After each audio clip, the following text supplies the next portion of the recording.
T M television की जानिब से शौकत का सलाम। आज कोई 2.5-3 महीने बाद आपकी खिदमत में हाजिर हो रहा हूँ। उसकी वजह ये थी कि मेरा एक्सीडेंट हो गया था और उसमें मेरा हाथ और पाँव में फ्रैक्चर हो गया था।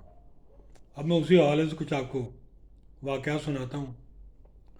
एक्सीडेंट के बाद हमने सबसे पहले जो होता है वो एम्बुलेंस की तलाश शुरू की। मुख्तलिफ जगह पे फ़ोन किए, कहीं से फ़ोन आने भी लग गए, लेकिन एम्बुलेंस जो थी वो कम से कम पौना घंटा मांग रही थी आने के लिए।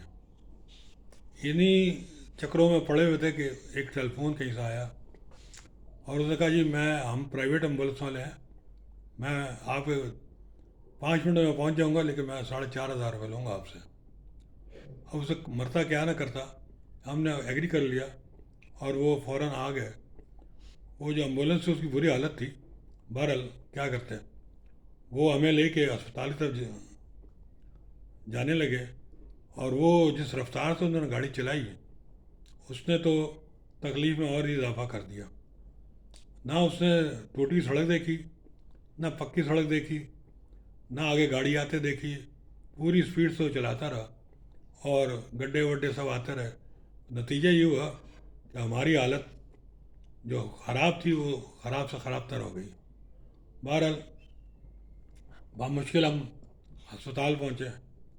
अब आप ये देखें कि ये मेरा कोई ज़ाती मामला है, इसलिए मैं किसी इदारे का नाम नहीं लूँगा, लेकिन आप ये देखें कि एम्बुलेंस वाले मुख्तलिफ वो जो इनके डिपार्टमेंट हैं उनसे बात करते रहे, मुख्तलिफ लोगों से इस सिलसिले में हो रहा है, लेकिन कोई एम्बुलेंस पौने घंटे से आने के लिए तैयार नहीं थी।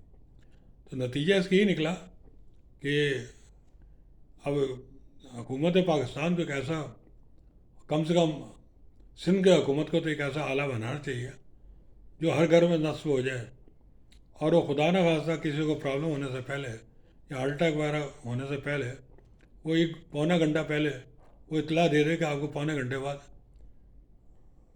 आपको हार्ट अटैक आने वाला है या जो भी प्रॉब्लम होने वाला है, ताकि वो उसी हिसाब से एम्बुलेंस का इंतज़ाम करें और वो सही वक्त पे अस्पताल पहुंच जाए।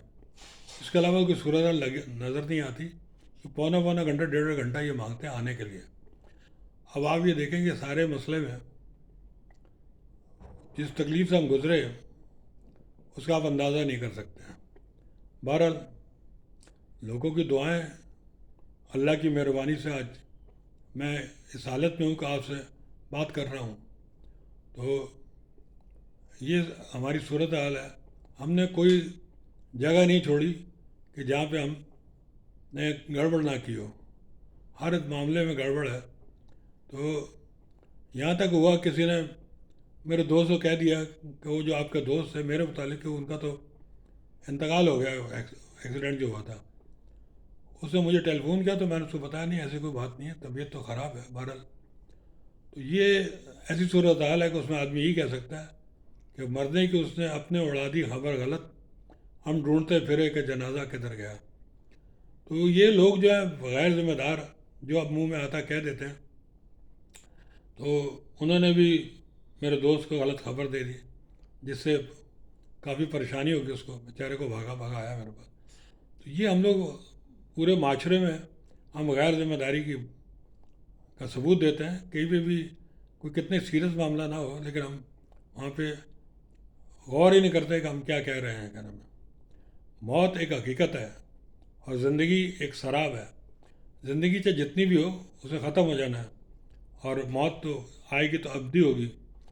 लोग कहते हैं कि मौत आई तो मर जाऊंगा, मैं तो दरिया हूँ समंदर में उतर जाऊंगा।